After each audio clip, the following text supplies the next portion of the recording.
Mike McCarthy talking to reporters about his team's offense moving forward. He said he reviewed tape with Dak Prescott over his 15 interceptions last season. McCarthy also talked about how the key is going to be getting his perimeter players more touches. All right, Shannon, a little sneak peek into next season. What do you make of this from McCarthy? Does he understand what perimeter means? Does he understand what perimeter players are?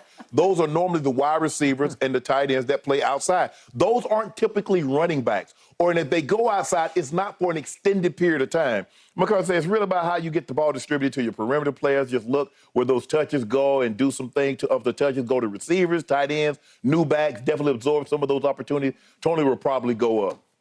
I thought you wanted to run the football. Murray took a shot at Kellen Moore about, I'm going to run the damn ball, right? Kellen wanted to score a bunch of points. Yeah, it's about lighting up the scoreboard. Wait a second. Isn't that the object is to score? That's what I thought, too. Yeah. But it's like, well, you know, we looked at, that's what every quarterback does. Every offensive coordinator, every coach, they break down, they look at what the quarterback did good, what he did bad, and says, okay, this is where we got in trouble. Look at your footwork here. Look at your ball placement here. Look at your eyes here. Mike McCarthy is making it seem like, oh, what me and Dak did, nobody else has ever done. Revolutionary, right? Man, will you stop? He kept every year, I would go back and look at the routes that I won on, routes that I got covered on. Did I do this? What did I do? So, bro, stop this. I don't think he understands what perimeter means. Because, distributed. So in other words, so Dak wasn't throwing the ball to CD? Didn't CD make the Pro Bowl? I'm confused. I don't know what. I think sometimes he's just talking because he thinks that's what the head coach should do. Yeah. Talk. Mm-hmm. But at least have something pertinent to say. And don't make it seem like you're reinventing the wheel, bro. Yep. You not. All quarterbacks and coordinators break down. See, this is where you got in trouble here. Mm-hmm. Look at your feet. Look at your eyes. Oh, my goodness. Boy, Mike McCarthy.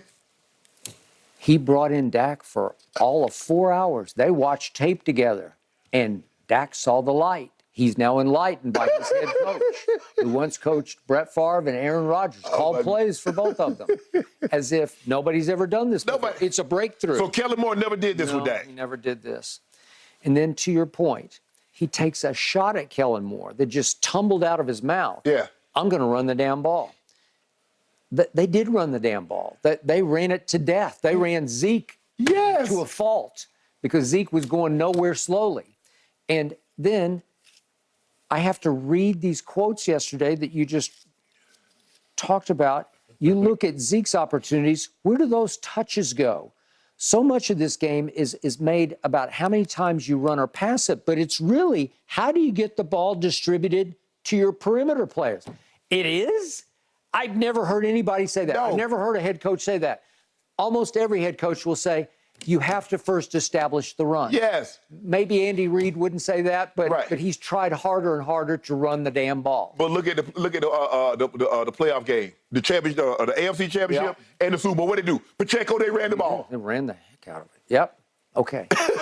All right. So this always reminds me of a movie you will not remember, but it's a favorite old movie of mine. It's called Being There with Peter Sellers, and he plays a fool, a simpleton, who just talks in circles, and somehow he connects with the media who thinks he's deep, that he's saying something that no one's ever thought of before, and he becomes a White House advisor because he's talked his way into a position that he has no business belonging in because he's a fool. Right. Well, it reminds me of Mike McCarthy because I always wonder when I read these quotes, and I read them on a nightly basis where I say, I don't even know what that means. Right. He's talking but saying nothing. Yeah, well, it's in circles, and it makes no real sense if you put the pen to it and you say, wait, what does that mean? Yeah, because, Skip, if he says, okay, who absorbed Zeke's touches? Okay, Zeke carried the ball, you said 231 times? Yeah. So are you mean to tell me you're trying to divvy up those touches with more catches for the perimeter? That means you're going to throw the ball more than you actually ran it. That's not what you told us. You want to run the damn ball. Right. That's why you ran Kellen Moore out of town. That's what the perimeter is. Perimeter are your receivers, the guys that outside the numbers. Okay.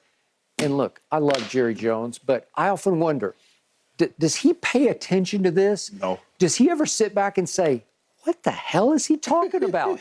Does he ever think less of his head coach because of the remarks that he makes to the media that are just baffling to me. Right. To the point that I lose more respect for please drop the Mike McCarthy. I'm to the point where I don't want him to speak at all. Right. Because the more he talks, the less he says, or the more head scratching it gets. Right. And I think, Jerry, at some point, are you going to sit back and say, I'm not sure he knows what he's talking about? Is it possible he's fraudulent as a head coach? Yeah. Okay. The only thing I like about going forward in the next year, we are about to find out, because he said, you know what? Basically, this is the message back to me. How many times have I said, I don't even know what he does? Right. Because on game day, he just looks up at the scoreboard. Should I challenge? I don't know. Right. I don't know. He doesn't seem to be in control of anything. Well, suddenly he said, I'm going to retake control of the offense because I call plays for 13 years in Green Bay, but I was calling for Brett Favre and I was calling for Aaron Rodgers. Right. That usually, they'll make your plays work pretty well, right? Yeah, great players make play calling a lot easier. Okay. Well, now he's on the hottest seat because they have a really good team around Dak Prescott. Right. They have a really good team around the new play caller, Mike McCarthy. So, hot seat, show me. Right. Is the offense going to get better? You want to talk about a tough hill to climb? This offense has been really good. Yeah. Is it going to take a quantum leap? Skip, if I'm Dak's quarterback coach, and they say, well, Shannon, what did you tell Dak? Just don't throw it to the other team. How about that? It's really simple. Yeah. That's Guys that has your color uniform on, throw it to them. Guys that don't have it on, don't throw it to them. That's an inspired idea. I'm not sure Mike has thought of that. There's my next halftime report, gentlemen. Don't throw it to the other team. That's the coach's strategy for the second half. It works. All right, I am looking so forward to this upcoming matchup. Celtics-Bucks, guys. Who's going to look like the better team in the East tonight? It's going to be red hot, that's for sure. Let's take a look at the matchup in just a moment.